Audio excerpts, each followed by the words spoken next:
Hi guys, so I'm doing something a little bit different today. Like, the YouTube channel name is Misha's Manic Musings, so it's been a little bit all of the same at the moment, so I thought I would do something more about one of my other loves in life. Apart from makeup, apart from books, which will soon be on the channel I'm sure, my other love is films, as you can gather from what we're looking at here. Oh, Laurel and Hardy down the bottom there. There's quite a few, and they don't all fit in the shot. So on the top left there, that's all my Disney animations. So we've got Blu-rays, steelbooks, and one DVD. Then the next couple of rows down here is Blu-rays. So that's, I don't have a big collection, I've only been collecting them for maybe a couple of years now, something like that. So I don't have a big collection. And then along the very bottom row that you can just see is TV shows. That's also TV shows in there as well that I need to watch. And then there's my DVDs, which I'm gradually cutting down on. The ones that I can find on Blu-ray, unless the extras are different, I just get rid of the DVDs. But apart from that, that's them all. So that's just a quick overview. Let's get into the actual video. I'm not going to go into too much detail about these. I mean, some of them I have and haven't watched. I've seen this film a couple of times now, and I always cry my eyes out, like every time. Like, the first time I didn't really know what was coming. Well, like, I kind of did. I have to say I kind of did. But, I mean, I know what's coming, and I still rewatch it. And then I still cry. It's like My Girl. I still cry at that every time. And I cry at Mask as well. Not The Mask, but the one with Cher. And I highly recommend this film. My mum loves it as well. Why I don't have the original on Blu-ray. I don't know if I've ever looked for it. I know I've got the original on DVD somewhere.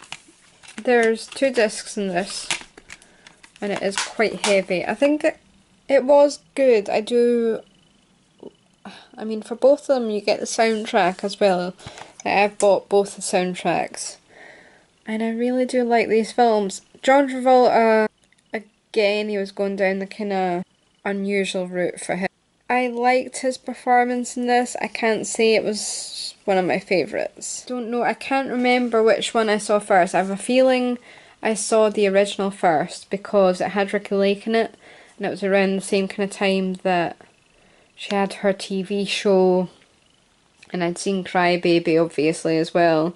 So I think I saw that one first. I don't remember being that particularly keen on it though, but I haven't seen it in absolutely years. Will someone tell me, like, I bought this used, I didn't buy it like brand new, and I certainly did not pay that price for it. That is a ridiculous price for a Blu-ray. I wouldn't pay that. You can see I've tried to get the label off, but I think I'm just keeping it on now for the sheer craziness of it, that someone would pay $19.99 not only for a Blu-ray but for a Miley Cyrus movie. There is something about this film, so I do love it. I actually went to see this at the cinema, and you may be wondering, Michelle, what's the big deal about that? The big deal about that was I just walked out my job a couple of days before this because it was nonsense and I didn't enjoy it. It was call centre work right in the middle of the recession, so trying to sell people credit cards and loans and everything at this point. And I lasted 6 months, and I walked out, didn't tell anyone, didn't tell my parents, didn't tell anyone, and I used to pretend like I was still going into work. So one day went and met one of my friends and then told her what I'd done, and then another day wandered around the shopping centre wasting time, and another day went to the cinema and I saw this, and I think I saw something with Hugh Jackman, perhaps Wolverine. And I would not recommend not telling your parents that you've just walked out your job, because they did find out without me telling them. I was unemployed for 18 months after leaving that job, but I'm glad I left it, in a sense, but I wish I'd been honest and told my parents.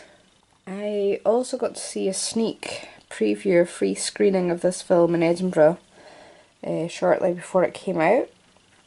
I entered something in a magazine and got to go and see it, got tickets. And I wasn't sure what to expect. I only went to see it because of Sandra Bullock, but I actually ended up really enjoying it, and it's still quite funny to this day. And Biff Tannen appears in it as well, so that's brilliant. I would say there's quite a lot of commentaries in this, which is unnecessary, but there's quite a lot of good extras as well. And as you can imagine, for a Sandra Bullock, Melissa McCarthy vehicle, there's quite a lot of bloopers. I think this is another film which helped me for reading the book. I don't think I was able to get the book fixed in my head quite well enough, but I think seeing the film and seeing how well they did with it really helped in reading the book. So again, this is a bit like atonement. I think you need to see the film and then read the book. It's quite a good film. I wouldn't say it is particularly memorable, but I haven't seen it in quite a few years, probably since it originally came out now. Now, this film was all about the tsunami, obviously, that happened. So if you haven't seen this film, again, I would highly recommend it. It is just heart in your mouth, jaw-dropping, brilliant. I wasn't sure because I'm not the biggest fan of Ewan McGregor. Really, I've only liked him in Trainspotting. He's bearable in it. He's not overly like in your face annoying like he has been in some films. But it's such a powerful film. I wasn't expecting to like this. I thought this is just gonna be boring, bland, but this was actually quite good. I really enjoyed watching this actually. I thought Anne Hathaway was a bit of a cow to begin with, but that's the character I suppose, and I thought it was a really good Robert De Niro film. I suppose like the diehards probably won't like it, like the diehard fans of Robert De Niro. And Adam Devine's in it as well, who you'll probably know from Pitch Perfect, amongst other things. But he's in it and I wasn't expecting to see him. Now the next two films really do annoy me. So you've got I Know What You Did Last Summer and I Still Know What You Did Last Summer. Now the reason these annoy me is because they don't go together on the shelf. I put them together on the shelf, but it annoys me because they're separated on the shelf and then sometimes you forget that you've got the both of them. But I've seen this so many times now and I went back and revisited them recently and they're still as good. But I didn't realise until ages afterwards that the first one definitely was based on a book by Lewis Duncan. I never knew that before.